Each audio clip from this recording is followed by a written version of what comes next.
Alright, so in this video, I am finally going to be talking, talking, yes, but showcasing my beautiful tank here that I have. Well, I think it's pretty good. I wouldn't go as far to say that it's beautiful.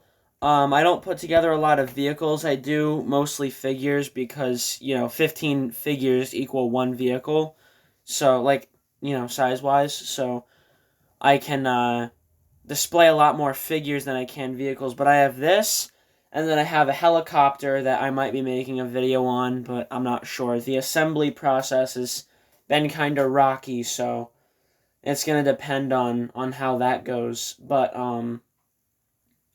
as of for this video, I'm going to be showing off a handful of techniques for this tank here, and how you can make it look nice and gross and dirty, because I'll turn on my light and kind of shine it on this thing. You can see how dirty it looks, and I will be showcasing how you can do that, make it look really gross and gnarly like how it does right now. So, um, one of the first step that I'm going to show off is a dry brushing method with white. So, most of my stuff, I'm just going to say this right now, most of my model stuff comes from Hobby Lobby. Anything military model related you can buy at Hobby Lobby pretty cheap. They have a pretty solid hobbying department. They have, I got this cutting mat is actually like this. The mat is from Hobby Lobby. This set of files that I use is from Hobby Lobby. Pretty much everything that I've got, except for some of my paints and my airbrush, is from Hobby Lobby. So that's actually where this tank came from, is Hobby Lobby. So anyway, with that out of the way, I'm gonna be using this white from Vallejo. It's pretty reliable. It doesn't need 20 coats like some whites do. So I am going to be taking this and my paintbrush, and you can go about this a number of ways. I use bottle caps, because I just have them. So I don't save them. Well, I do save them for this, but I don't hoard them. But you pour out your white on the bottle cap, okay? And you cap your paint so it doesn't dry out. You're going to want to dip your paintbrush. Oops, I bumped the camera. You're going to want to dip your paintbrush in the white. And then you're going to take your paper towel. I'll just use this one here. It's kind of dirty. But you're going to want to wipe off almost all of the paint until you've got just a little bit left on it. And you take the figure out of the cockpit, or out of the driver's seat. And you're just going to want to go over it like this. And it will capture the high spots and bring out the details. And it's pretty cool. It's pretty cool. So you can kind of see there it had a little bit of an effect, like right there. And this is kind of supposed to simulate, erosion and corrosion and just overall weathering on the metal, because this obviously was made out of metal. So yeah, it looks good. It can also, similar methods can be used on models, like Warhammer figures, to achieve this type of effect you see right here. You can see it on the hands. That's just white paint. Same with on the knees. So, yeah, it's dry brushing, highlighting, that stuff is your best friend when it comes to anything armor. So, this is a better example of it because it's blue, and the white shows up really well in the blue. You can also go on their website and see the same type of thing, but I figured it'd be better to show how to do it. So I'll move on to the next one. So the next, technique that I'm going to be showing is how to get on the front of the tank here. Let me reposition my camera. Actually, I'll just move it closer. So, as you can see on the front there, those, like, speckles of paint that kind of look like mud or whatever, which is what it's supposed to look like. You can see it, like, right on the star there, and up here on the hatch. And what you're going to want to do to get that type of effect is you take your brush, and this works best with potted paints, and you dip your brush in the potted paint, and I did it on this tank with this Model Master olive drab. The label kind of got ripped off because I had to open it with pliers to get the top off because it was stuck on. But that's not really important. What you want to do is you take your brush, you dip the whole thing in the pot, all of the bristles, all, like, everything. Not up to the metal, but just, like, the whole bristle of the brush. And then you dip it in water, like, twice, maybe 3 times. And then you kind of, like, hold it back, and you, like, flick it, like that. And the watered down paint will go flying, and it'll spatter on the model, and it'll make it look like, it's very, very dirty. And you can achieve the same thing, kind of like a 2-in-1, by doing the same thing and kind of like blowing really, really hard on the bristles. Or if you don't want to do that, if you have an airbrush, you can just like blast the paint off of the bristles with the air gun. But I mean, I don't really recommend that. Blowing on the paint isn't going to kill you. So it's just easier, and for anyone who doesn't have an airbrush, which is probably a lot of people. So, yeah, I'm not going to demonstrate that because it's probably going to make a big mess, and I don't want that. I've got stuff on my desk like this Jean Grey head, so I don't really want that getting on my stuff. But, that's a brief explanation on how to do that. But yeah, and then I guess because those are kind of the same thing, I can also cover how I did, like, the bullet holes on the side right there that you can see. Those, like, indentations, kind of supposed to resemble bullet holes. All I did was take my Dremel, and I have this, like, rounded end bit for my Dremel, which I'll grab if I can find it. Alright,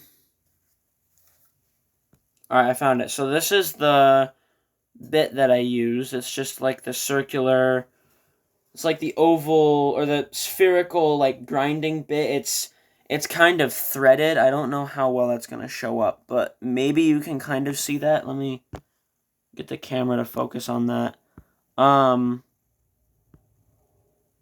don't know, it's not gonna focus, but you might be able to see how it's kind of I don't really know what to call that. It's like feathered, kind of. I don't know. But all I did was take it and just, like, press it onto the plastic, and it makes that indentation. Because, maybe this thing was shot at, and the armor stopped the bullets. I mean, that, of course, happens. So, yeah, but, and then you can also use, like, your file, and you can scrape off some of the decal to make it look like it's been damaged. I'm not gonna, like, do any more work on this thing because I do want to, maybe come back to this again, because I have, like, some pieces of gauze and bandages that I want to kind of make, like, sacks and stuff out of to put on it and, make it look like it's carrying all of their gear, because in reality it probably would be. So, yeah, I'll come back to this at some point. And then I'm just going to show off some figures, and then that'll be the video. I've got this set of Americans here.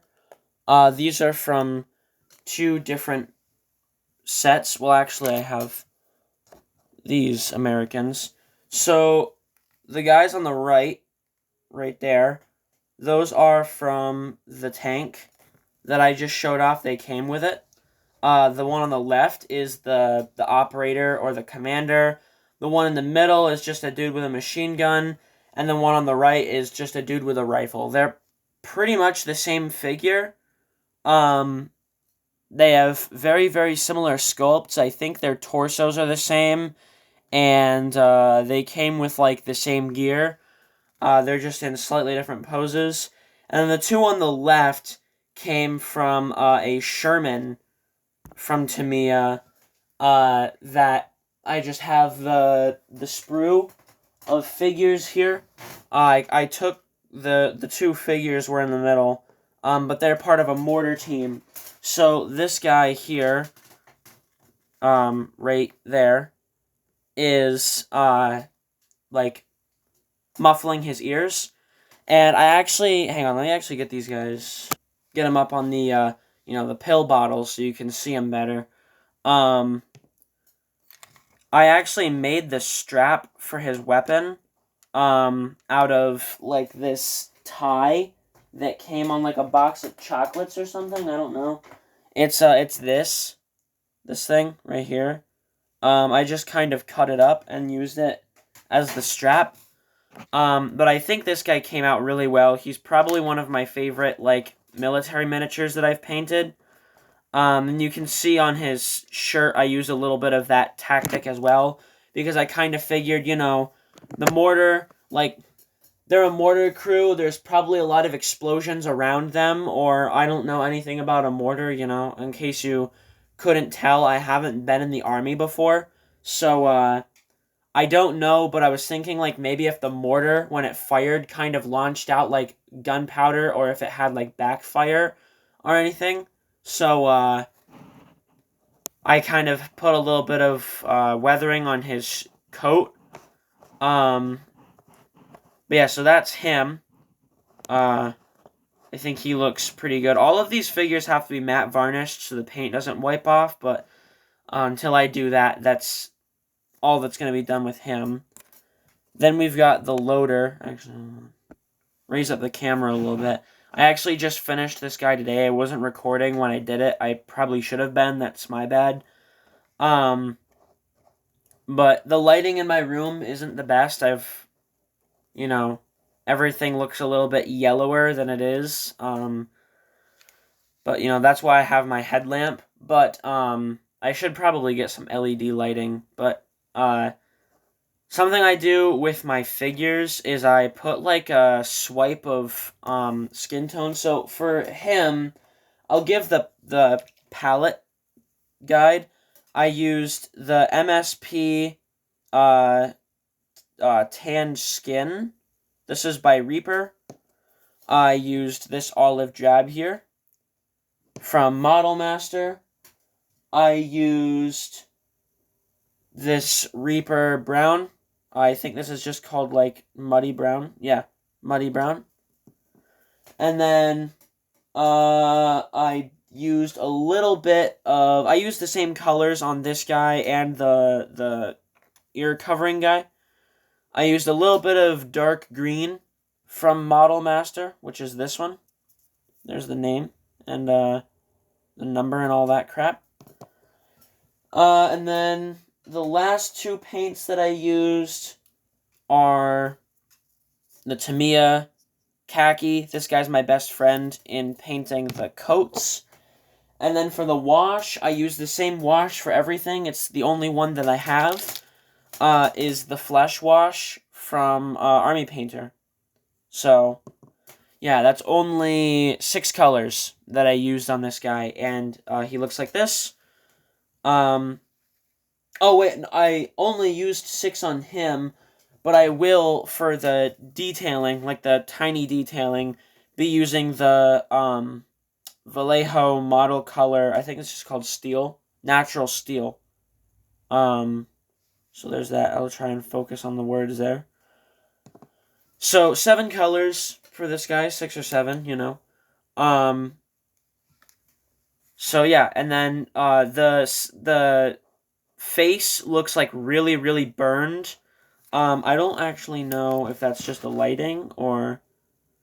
kinda. He looks a little bit like Frankenstein when I get the LED on him, but I've got to take down that highlighting a little bit, because that's kind of crazy. I'll probably dry brush some more tan skin over it. But you can kind of see there how it looks. Again, these guys are not big. You know, let me show him next to some forbidden currency here. Here he's next to a penny. So they're not big. It looks massive on camera because he's like, 3 inches away from the lens, but he's not that big. So that's him. And then I already showed off the other two, but I might as well because you're here. We got this guy. He's from Korea. Not like made in Korea, but he's Korean War figure. And I think this guy was in my last video, or maybe the one before it. I don't know. I've been having some recording problems, so hopefully this video turns out okay. But here's him. He looks super depressed. And then here's the lovely commander. Like this guy a lot. His face is super dirty. I might have to clean that up a little bit. But, yeah, that's him. I'm not going to rotate it much because he'll probably fall over. As I say that, he's not falling over. So, yeah, that's... Oh, and there he goes. So that was the commander. I have one more guy in this set. He's the radio man. He's got, like, a wicked chin. I don't know how well it's going to come out on camera. But if you look in person, you can see, like... You might be able to see that, dude. Look at his chin. His head is shaped like Joe Swanson's head from Family Guy. You see that? That's crazy. Anyway, he's the radio guy. You can see, kind of, if you can imagine the radio in his hand. I've got a lot of work to do on him. But yeah, that's pretty much everything I just wanted to show off in this video. Kind of just showing off my cool stuff, But, no, but it's fun. I like doing it. I use this primer right here. Just a Krylon Olive. You can get this at Lowe's. It's like $5. It's a better primer than most of the, like modeling brand primers. So it works good. I like it. That's what I primed these guys in. You can kind of see the color that he is sort of what it looks like when it dries. So it's just like a dark green.